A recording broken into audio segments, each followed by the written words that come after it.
A new life in the sun, a dream followed by thousands of Brits. Who else wakes up to that?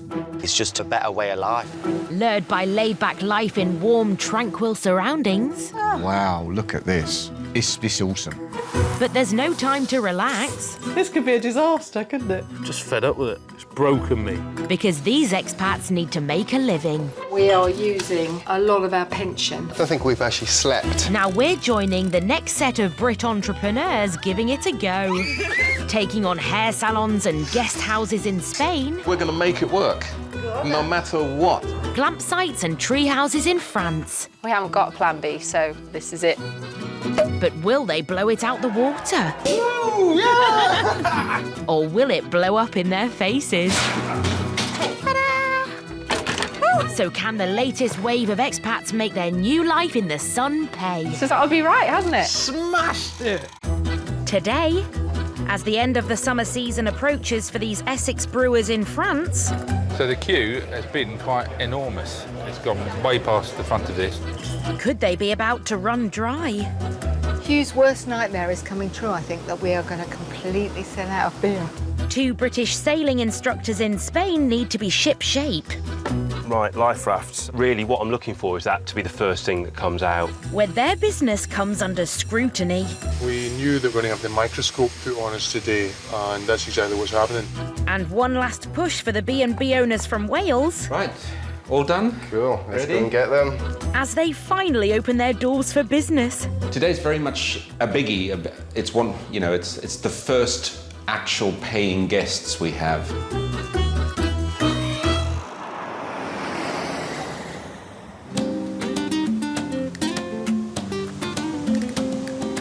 The Costa Tropical in Andalusia.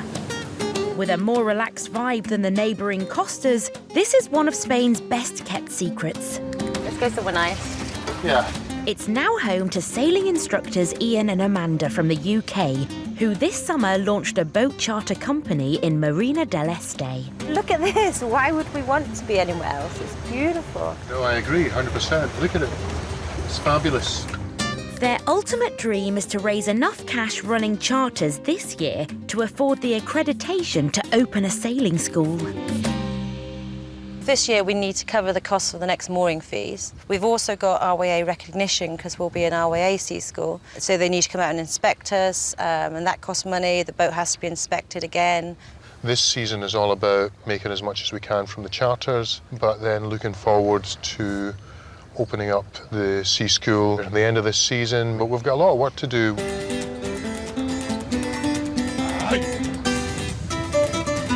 It was very fine. Good. I'm glad you had a nice time. After a slow start, the summer season is bringing in waves of customers. Today, they have back-to-back bookings aboard their boat. We are off on the second charter of the day. Putting the beanbags away so they don't go flying. In a competitive market, Ian and Amanda need ways to stand out. And this afternoon, they have the perfect opportunity. Conditions are just right for their customers to try their hand at sailing. So I really enjoy it when I am able to sail.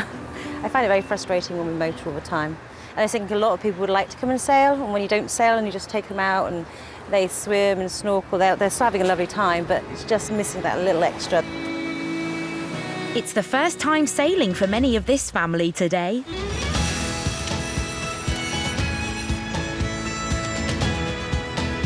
Which way am I turning the wind? But under Amanda and Ian's expert guidance, We're going to turn the bow of the boat through the wind, and we're going to be heading over there. they're experiencing the thrills the open sea has to offer. Ready, about. Ready. Starboard. Helms a lee. That's it. Spin your wheel all the way down. Yeah. That's as far as it goes. Yeah. And you're watching your sail. Lee ho. Lee ho. Perfect. And then straighten up there. Look at that. Excellent. Good tack. And thanks to their knowledge of the local area, the crew are able to find a private spot away from the crowds. Excellent. Enjoy. 2 charters in one day is surprisingly tiring, and then it becomes a long day. After 3 hours, it's time to pack up and return to shore. Yeah, we've still got an anchor. As well as an anchor, they also have another set of happy customers. Thank you very much. It's a pleasure. Well, it was really nice to meet you all. It's an absolute pleasure. Hopefully we'll see you again. Today has just been amazing. It's just been what we needed it to be. Wonderfully relaxing. The view was fantastic. Yeah. The favourite part, I think, was when Tom was allowed to sail the boat. I think that was brilliant. Yes. And Ben Both as well. the lads being able to sail the boat, it was just really, but actually with the proper sailing, not just with the motor, that was really cool, actually seeing the sails go up and down and seeing how the boat worked. So yeah, it was great. Today has been a much-needed boost for Amanda and Ian, showing they can run 2 charters a day, increasing the cash they can make so they're one step closer to opening their sailing school. It makes us realise that perhaps it is achievable, and we can perhaps do it and do it quite well. But days like today, you know, they are days where you think, yeah, we can do this and we can make it work, and it's worth it. It's worth all the risk. It's worth leaving a proper job at home and picking up and moving out and trying to do something a bit different. And, you know, it's things like this that dreams are made of.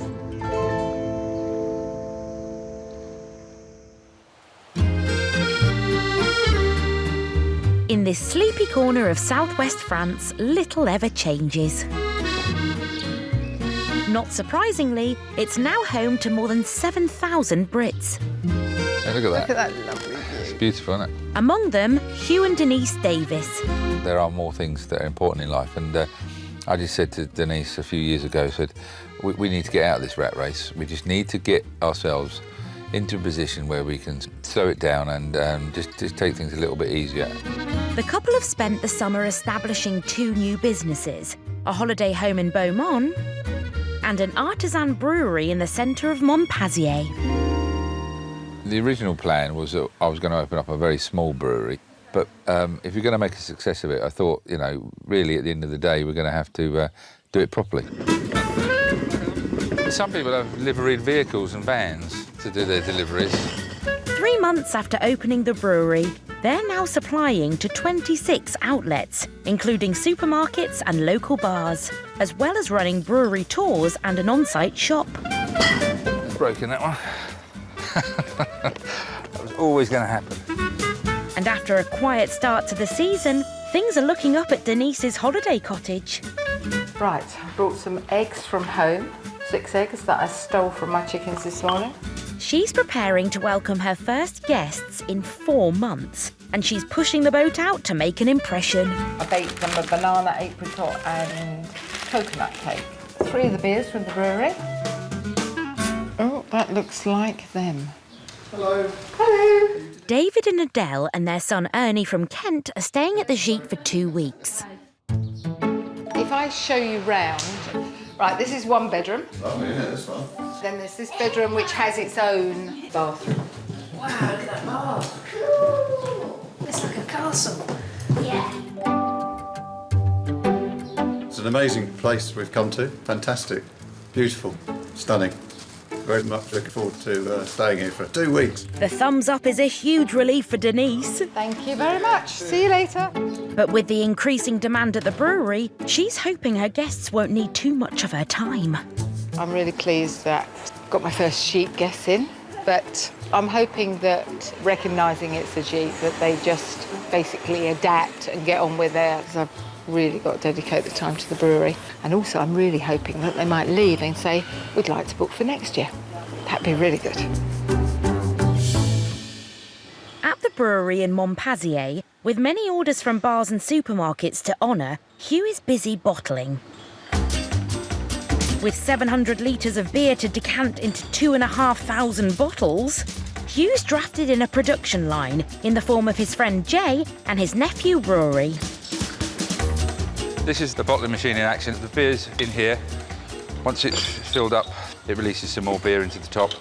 So you can get on quite a quite a rate. It's all handcrafted, hand bottled, hand cased, and that's why each bottle is £45.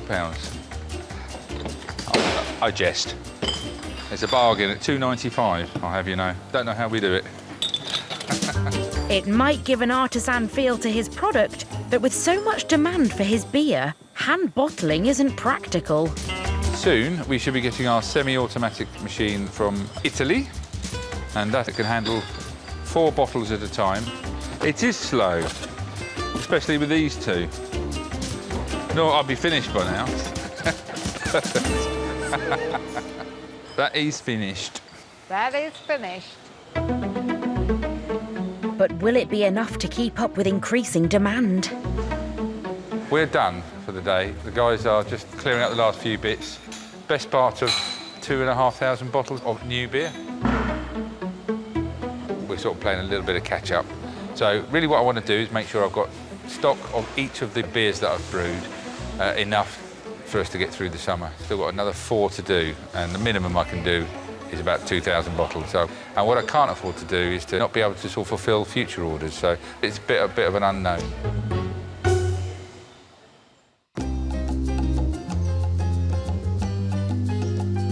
The charming rural town of Elaura in El Grande is just 25 minutes from the popular seaside resort of Malaga. This hidden gem is now home for Andrew and his husband Brennan, who sold their busy city restaurant in Wales so they could move here to open a boutique B&B in this tranquil setting. We'd been out a couple of times to visit, but never experienced actually living here. And I can honestly say that within a week, 2 weeks, we knew the neighbours. It's really nice, and it's like what the UK was when I was a child. But everybody says hello to you on the street, and it's really lovely. Renovations at the B&B are almost complete, but until the work has been signed off, they can't take in paying guests. Well, it's absolutely amazing. It's a real wow factor.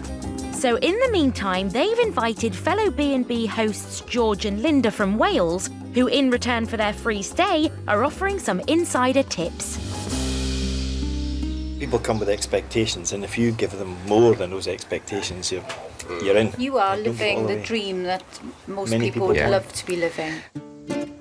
George and Linda are award-winning hosts and know running a 5-star business is about more than providing top-notch accommodation. I found our boat. So today, they're visiting Cabo Pino near Marbella to teach the boys how to be the perfect hosts. But people, when they're with you for 2, 3, 4 days, time's precious. Yeah. And it's much easier to ask the people who live here, where's the best restaurant? What's the best things to do here? It makes a holiday as well, having, that unique experience where you can go and charter a boat, or you can go to like one of the best restaurants in the Costa del Sol. We're on the Riviera. George and Linda believe local knowledge is the key to success. You only look at these boats and dream of ever owning one. Yeah, exactly. But to borrow it for a couple of hours would be brilliant. Go for the best of everything. So, find a boat that's really smart, really top end, and put it on your website, so people will know that anything that you recommend is quality, and they can be sure that they'll have a good time. So Andrew and Brennan need to do their homework, and that includes the local restaurants. Hungry, thirsty? Definitely thirsty. And package. Yeah. Gin and tonic. And they have shade. Here's to earning enough to make this a common practice. This is actually one of the nicest salads I've had out here. Can we say that you found your first place to recommend to your customers? Absolutely. Come out for the day, for your website. So cheers with your first lunchtime venue. Thank you. It's been invaluable advice, and before they head home to Wales, George and Linda have some final words of wisdom for the boys. You two made us feel like friends immediately, and you make people feel special, and that's what people want.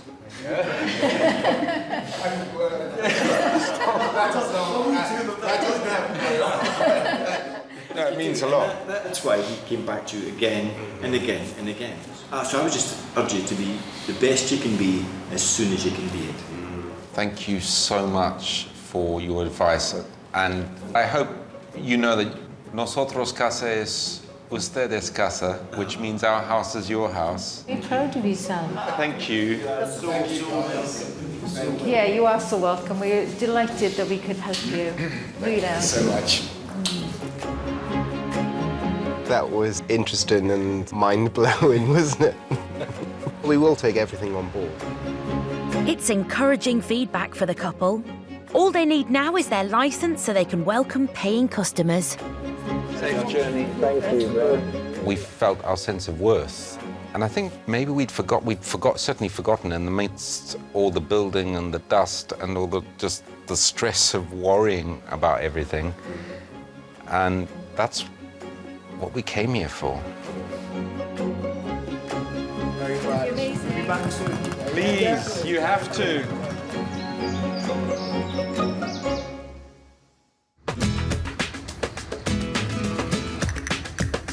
Over the last few weeks on the Costa Tropical, it's been plain sailing for Ian and Amanda. Maria, Amelia, and Britt.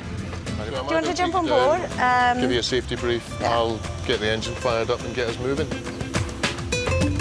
They're now regularly running 2 charters a day, so their business plan is well ahead of schedule. Everything is coming together and really taken off for us. We've been really busy. We've had to start turning people away, which is a shame, but we only have so many hours in the day. We're doing 2 charters every day. I guess there was a possibility that we could do a 3rd one, but we're really too tired to do that.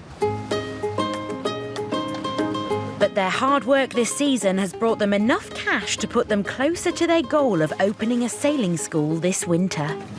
Lovely.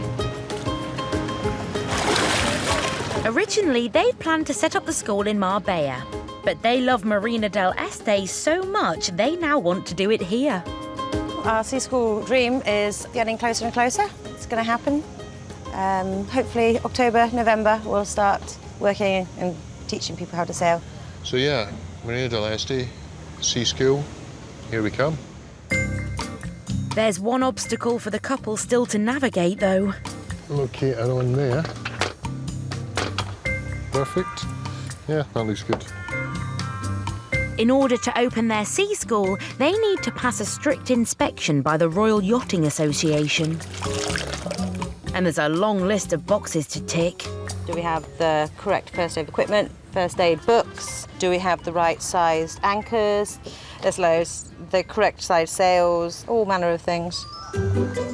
One of the riskiest jobs is to install brackets for storing a new spinnaker pole, and that requires Ian to do something he'd rather avoid.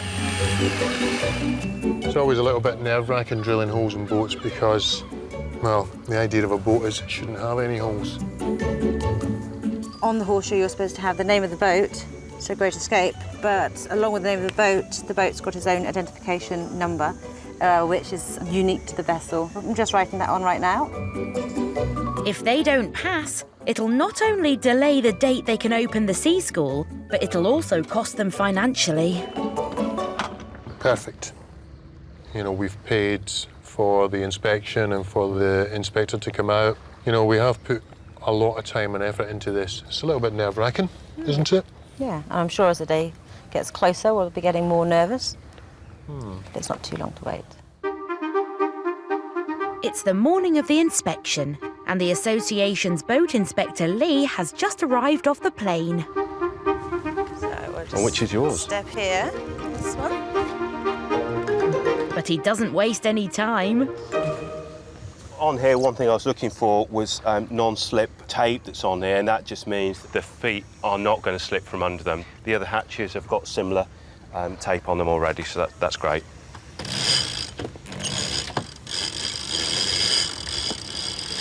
Great, looks in good condition, Amanda. Good, thank you very much. I can go away now. But he soon spots a problem with the safety locker. So, right, life rafts. Really, what I'm looking for is that to be the first thing that comes out. Okay, So just be really careful about. Yeah, absolutely. Yeah, and I know everything that's in here is safety related, isn't it? So we may have to rearrange that. Yeah. I think so. Yeah. An anemometer down below. We've got one on here, have we, Amanda?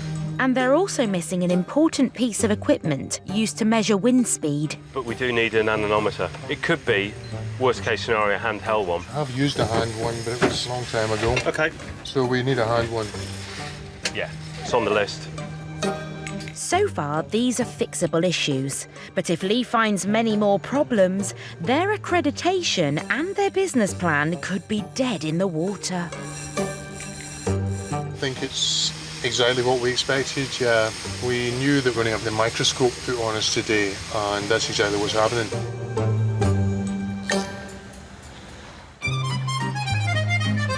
It's July in the Dordogne. And after weeks of working on her very first brew, Denise's new cycling-themed beer is ready to go on sale. My intention was it was going to be a lot blonder than it has actually turned out. So I've changed the label, basically. It now says the yellow jersey is a sign of supreme excellence, quality and endurance. There it is. As you can see, it's kind of like a reddy brown. So I'm now calling it rose gold. It's perfect timing. Tonight, the yellow jersey will have its official launch as Montpazier hosts an annual sporting event. Tonight it's all about the night cycle race. It starts at 9 o'clock and we've got a couple of hours to go. We're having a hog roast, and with the hog roast ticket comes a bottle of beer. So what we thought we'd do is have a different bar for those free beers, if you like. So I'm working on this bar tonight, and Denise and the other crew are inside, and it should be a good night. So I can sort that out. At €10 per head, plus the extra sales from the bar, they stand to make a good return tonight. If they have enough beer. I think I'll be close to running out of beer. I thought I'd made enough for at least to get me through till October, but we're not even at the end of July yet, so, but I suppose it's a good problem to have. So I'll start brewing again, eh? With so much demand for the old favourites, it's the perfect occasion to push the new beer, the yellow jersey. Actually, my beer's selling quite well. Neil, what do you think of my beer, my Maleo Jaune? Fantastic. And I haven't even primed him to say that. Hugh and Denise are fulfilling their ambition to persuade the locals to drink English beer. Latte, blonde? We're almost out of Latte. We're almost out of Beaumont. I mean, we had brewed some more Latte, so there's 2 more things. But it's 3 weeks till it's ready. The event has completely sold out, leaving Hugh and Denise to cope with 160 customers in soaring temperatures. I need a little fan. I don't mean a little one in the corner to say, oh, Hugh, you're fantastic. So the queue has been quite enormous. It's gone way past the front of this, and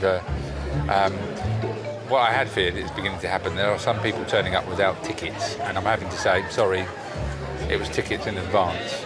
And they just walk off as if it's sort of like somehow my fault, but there we go. I've got myself a ticket. Well done. Where did you get that? That? How was that? It cost 3 times the amount which you normally sell. I think, so I want to buy for next year 5. Okay. I love the hog roasts. They're really good. It's a really good event, you know? It's a real benefit. It's not too English. It's just the place, the ambience. To see the French come in here is wonderful. It's really good. It's brilliant. Real English beer in the middle of France. It's wonderful. Just yards away, 44 cyclists are racing 65 laps of the town over cobblestone streets in fading light. I had no idea that we would be able to engender the support that we've had from the village. But a lot of people who didn't even know this race went on. So I think they're going to have a lot more support for this race, whether or not we run this kind of event again. The night has been a roaring success. But Hugh and Denise's fears about stock levels have been realised. Unbelievably busy. My feet are aching. I haven't stopped all night. We've completely sold out of about 3 of our beers. Hugh's worst nightmare is coming true. I think that we are going to completely sell out of beer. But the next morning, the impact of the busy night is sinking in. The shelves are almost bare. I need all those bottles out of that display thing because I want to use them. Here we are about 8 weeks after we launched. We've got a number of beers that we are now very low on. Lete fast became our #1 seller. As of last night, we've ran out of that. We're low on Chasse, and I'm brewing to try and sort of catch up and plug those gaps. I'm trying to do a stock take so Hugh can stock these shelves up because at the moment it's pretty disastrous with how short of beer we are. With Hugh and Denise fast becoming a victim of their own success, they've realised they need a new brewing strategy. We've learned we need to brew a lot more.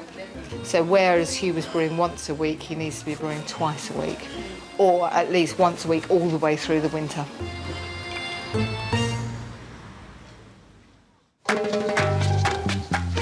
On the Costa Tropical in Spain, it's a testing day for sailing instructors Ian and Amanda. Great, thank you, Amanda. Pleasure. Today, they're under scrutiny, and the stakes couldn't be higher. OK, it looks nice and clean. Their dream of opening a sea school now rests on the boat meeting safety standards from the Royal Yachting Association. Great, I mean, the engine looks to be in good condition. And Ian is busy fixing problems spotted by the inspector, Lee. The life raft needs to be the first available thing. When you open this locker, it needs to be there, ready to go. So the way we did have it packed, there was some stuff sitting on top of it, which wasn't good. So I'm just trying to repack it in such a way that the life raft is there. But there's another issue below deck. Under the starboard bunk cushion there, this is your battery bank. There's one battery which doesn't seem to be secured properly, or as well as it could be. Make sure that's properly secured. The next step is for Lee to go through some paperwork with Amanda on dry land. And this is something you put together yourself, is it, Amanda? Yes, it is, yeah. Great. This is your life raft certificate, isn't it? Yes. And I can see that is current at the moment. In the meantime, Ian gets to work securing the battery. Oh, yeah. There's little brackets that hold the battery in place. These need to be good and tight, so I'm going to have to drill a new hole because the old hole is knackered, basically. That went all the way through. Paperwork in order. Yep, that's great, thank you. Lee's back on board to inspect Ian's handiwork. I'm just going to have a quick look in to make sure these are being properly secured in place. I can already see the brackets which weren't there before are now in place. They're nice and secure. Well done. Excellent, thank you. Lee also checks the newly tidied safety locker. The first thing you'd get to when you open that locker would be the life raft. So well done, good. And just make sure it stays there. So now it's the moment of truth. So yeah, really well done, guys. You achieved recognition. I wish you luck for the future. Yay! Well done. Well done, Ian. Well done, Amanda. Cool. Amanda and Ian have done a lot of work in advance of today, getting themselves where they need to be. They've done a really good job, so well done to them. Cheers.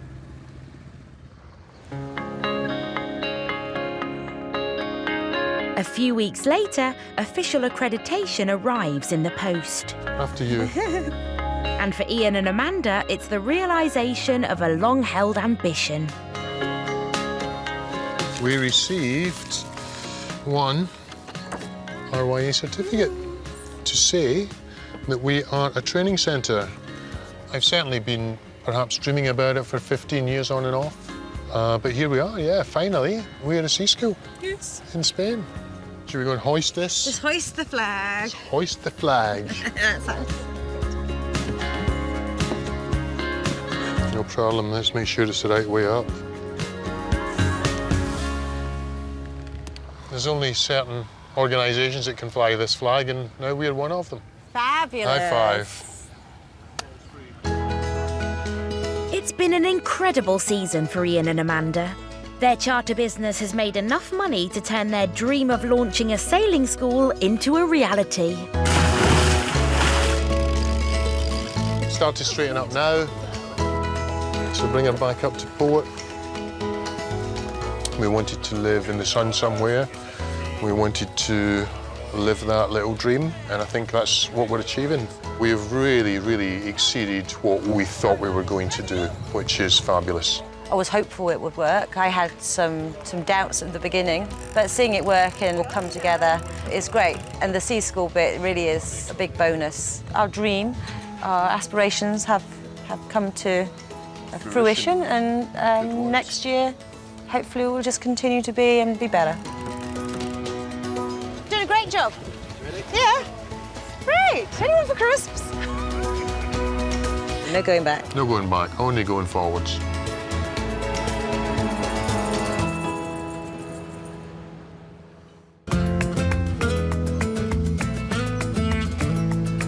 It's the end of September in Andalusia, and there's a party mood at Andrew and Brennan's B&B. That's me done.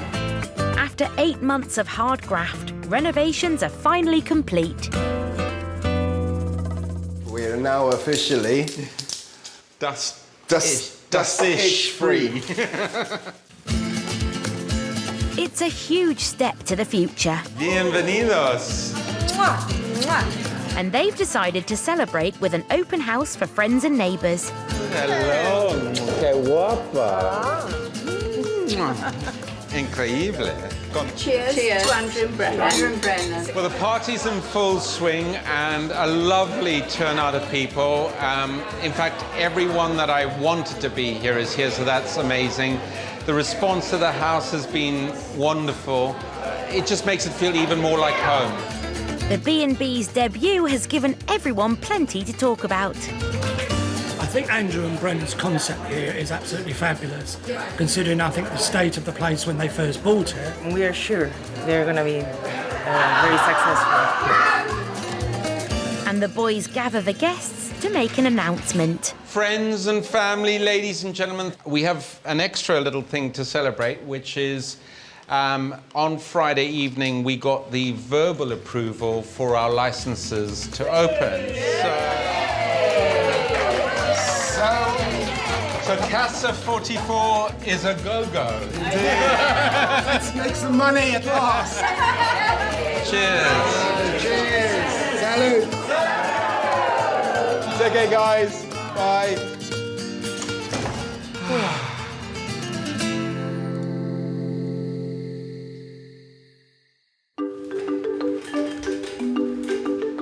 Stainless steel looks wonderful, but it's a beast to polish. 5 days later, Andrew and Brennan are ready to make some cash.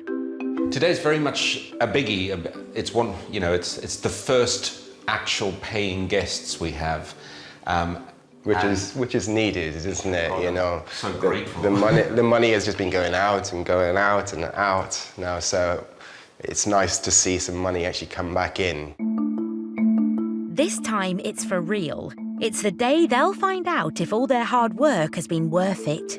We'll probably have some people come in with their white gloves and checking for dust, like the hotel inspector. There's nothing I like more than walking into a bathroom and seeing shining glass and shining chrome. And with the luxury touches in place... There we go. Champagne on ice. Right, all done? Cool, let's ready? go and get them. It's time for the moment of truth. Although the outside's not sorted completely yet. David and Maria from South Wales are staying at the B&B for 3 nights. Welcome to Casa 44. Will be painted next week. This is going to be your room for your stay. Which is called the Flamenco Suite. So the view of the mountainside as well. Yeah. If you need anything, just give us a shout. Thank you very much, guys. Enjoy. It's beautiful, isn't it? Gorgeous. Absolutely stunning. I think they thought of everything. So yeah, I'm happy with this. Yeah. Can't wait now just to spend a few days and just have a bit of a relax. Yeah. this relief is just sort of settling now. My stomach's been churning all morning. Cheers. Here's to your holiday. Happy holidays. It genuinely feels real now. It's not just a fairy tale. We actually do live here. We do have a business here, and it feels absolutely perfect. Turning this tired, neglected townhouse into a boutique B&B has been a labour of love for Andrew and Brennan. We thought it was going to be a little bit of work and a lot of painting. Wow. It was Pandora's box, so we'd start doing something, we'd find problems, rectify those problems. A learning experience beyond any other learning experience. It has been tough, but we're still smiling. Despite the unexpected problems, this couple never gave up on their hopes of creating a luxury bolt hole. Yeah, it's been lovely. We wanted some peace and quiet and some relaxation, and we got it. With a thumbs up from their first paying guests and more bookings to come, it seems their gamble has paid off. I'm a great believer that if you don't take a risk in life, if you don't step out of your box, you're never going to see beyond that box. Exactly. Life's too short. And we have smashed that box open. Yeah. You know, and the light is pouring in. It's wonderful. We've probably risked everything. We've sold the restaurant, sold our house, moved to another country. This is it. We're not going anywhere else.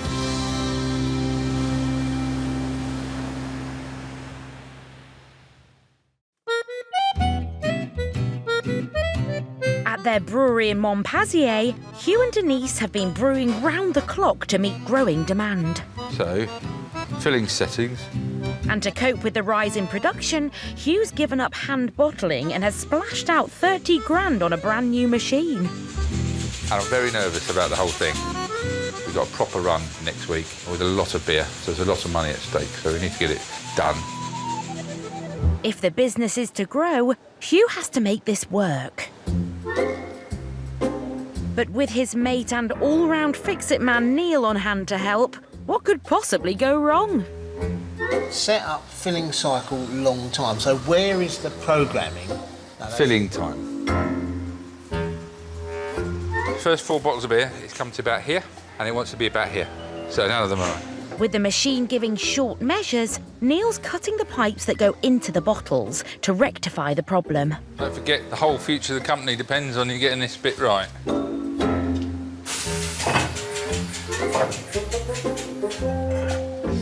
But that causes another issue. That's too frothy, man. Now what we've got is a load of beer that's too frothy in the bottle. While the men scratch their heads, Denise is keeping out of the way. If I started asking Hugh how it was going, he'd start to get really, really irritable. Hence why I'm not even going over there. Which is probably for the best.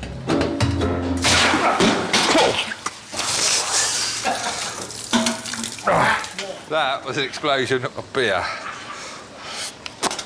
Tastes nice, though. So it's got to be one of these valves around the back we've not turned off. The machine is supposed to make things easier. I am a bit weary, a bit downhearted, a bit hacked off, really. I've got 1,000 litres of beer. If I don't get this sorted, then I'm going to have to do that all by hand. A few days later, Hugh and his mate David are giving the machine another chance. So, filter, bright tank, David, me. And this time they refuse to be beaten. When it works fantastically. So, cross fingers, touch wood, do whatever. I hope it works today. It's called perseverance. But the bottom line is, one person can do that operation where it took 2 of us before. So even if it takes the same amount of time to do it, I've saved 1 person. So that'll actually save us 1 full day in production. An hour later, after a spot of quality control... That looks okay. Not much wrong with that. Oh, look, beer o'clock. It's all systems go. If it carries on like this, I will be absolutely delighted. This is what it was all about. What is it? They say all good things come to those who wait. Getting the machine to work means the business now stands a chance of keeping up with the increased demand. Yeah, look at that.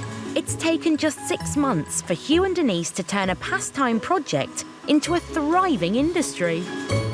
The hobby morphed into something quite a lot bigger than we thought it might. I'm working 3-4 days a week, flat out doing brewery stuff. Denise has been working non-stop doing the bar, the shop, and we've been completely swamped by how popular it has been. Commence avec le bonbon saison. We've had a lot of success with places that we have distributed to, haven't we?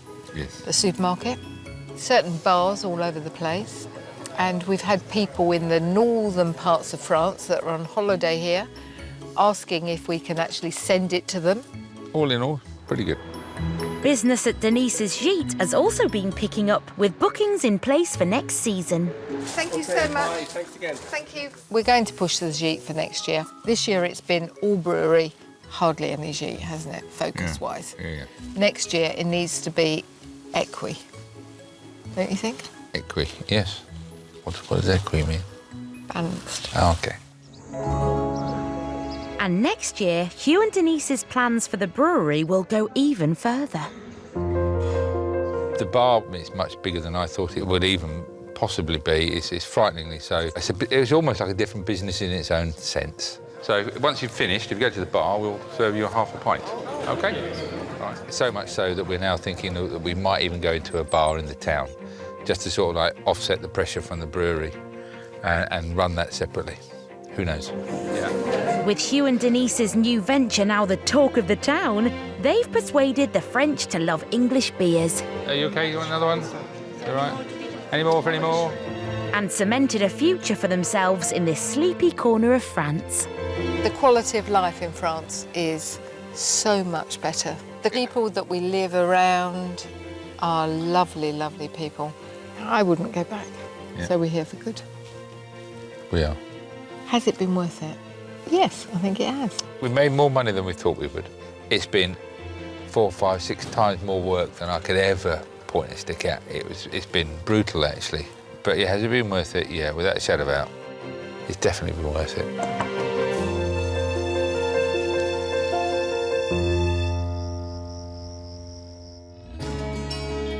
Andrew and Brennan are ready to take bookings for next year at the B&B and have plans to start residential cookery classes.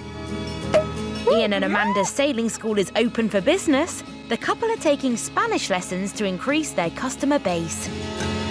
And Hugh and Denise are brewing through the winter to make sure their potential new bar next season is fully stocked. Next time, a Brit from Bristol makes a splash in Saint-Tropez with a new water sports adventure. Wouldn't be good to have the guests out in this, really. Whoa! Oh my God!